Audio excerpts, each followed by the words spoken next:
पहले जानने की कोशिश करें कि उचाणा आने का मुख्य उद्देश्य क्या था। पूरे हरियाणा के 3 जिलों के अंदर कुरुक्षेत्र, कैथल, जींद और हिसार के उगलाना बरवाड़ा में ये अपने जो साथ लगते इलाके, सेवा ही संकल्प अभियान हम सारे कांग्रेस पार्टी के साथियों ने मिलकर चला रखा है। हर सरकारी अस्पताल तक, प्राइवेट अस्पताल तक, सारे एमबीबीएस डॉक्टरों के क्लिनिक तक, चाहे वो अस्पताल चलाते हैं या क्लिनिक चलाते हैं, वहाँ तक PPE kits, N95 mask, sodium hypochloride दवाई और कुछ हैंड सैनिटाइजर, इनकी व्यवस्था सारे साथियों ने मिलकर की है।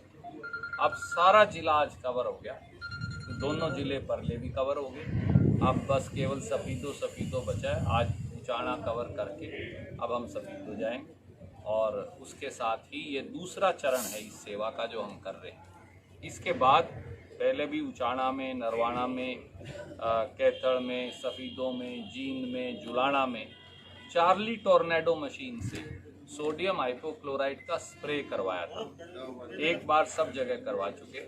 अब कल से कैथल से दोबारा ये अभियान शुरू कर देंगे और अगले 15 दिन, महीने के अंदर फिर धीरे धीरे शहर बाई शहर हम उचाणा तक भी पहुंचेंगे। ये सेवा ही संकल्प का कांग्रेस के साथियों का काम है। एक छोटी सी बात और कहना चाहूँगा, पर सरकार तो कांग्रेस की कौन है? सरकार तो बीजेपी जेजेपी की है और ये तो उप मुख्यमंत्री का हल्का है। खट्टर सरकार कहाँ खो गई?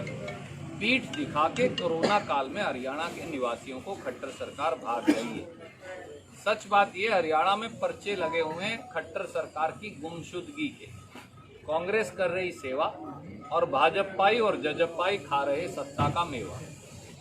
अब कोरोना से लड़ाई जीतेंगे कैसे? हरियाणा 5वें पायदान पर है इन्फेक्शन। दुनिया में प्रतिदिन के इन्फेक्शन में देश पहले पायदान पर है। रोज होने वाली मौतों में देश पहले पायदान पर है। यही चलता रहा तो 30 नवंबर तक 1 करोड़ कोरोना के केस हो जाएंगे। देश बचेगा कैसे? मोदी जी तो मोरों को दाना चुगाने में बिजी है, या 3-3 बार कपड़े बदल के, दाढ़ी बढ़ा के फोटो खिंचवाने में बिजी है।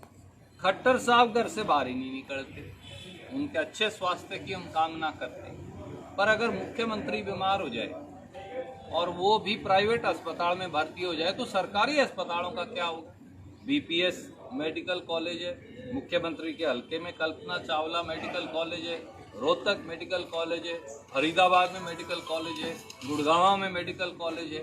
सारे मेडिकल कॉलेज खारिज, सारे अस्पताल खारिज। जब सरकार को ही सरकारी अस्पताल पे विश्वास नहीं रहा तो 2.5 करोड़ हरियाणवियों का क्या कसूर है? ये सवाल। तो इससे थोड़ा सा बात कराएंगे, जो अध्यादेश लागू हुए हैं उसमें जब लागू हो जाएंगे तो किसान की हालात आप बता सकोगे कि बाद में कैसी हो जाएगी? खेती को नष्ट करने का, किसान को सिरे से, जड़ से मारने का, दुकानदार का व्यवसाय खत्म करने का, मंडियों पे ताला लगाकर उजाड़ने का, ये मोदी जी और खट्टर साहब का और दुष्यंत चौटाला का षड्यंत्र है। इसकी जितनी निंदा की जाए कम है। इसका सारे का अध्ययन करके अगले 2-3 दिन में एक व्यापक बयान हम देंगे और कांग्रेस पार्टी जोर से इसका विरोध करेगी। जो निजीकरण की नीति सरकार लेकर आ रही है तो देश की छवि आगे आने वाले जो निजीकरण की नीति के तहत कैसी होने वाली है? सोनू भाई, ये निजीकरण की नीति नहीं, ये सब कुछ बेच देने की नीति है। आपने देखा परसों 23 हिंदुस्तान की जो पब्लिक सेक्टर अंडरटेकिंग या सरकार के बड़े बड़े आधारे थे वो बेच दिए, फैसला कर लिया। आज फिर खबर आई है कि LIC बेच देंगे, फिर तो ये रिजर्व बैंक और SBI भी बेच देंगे।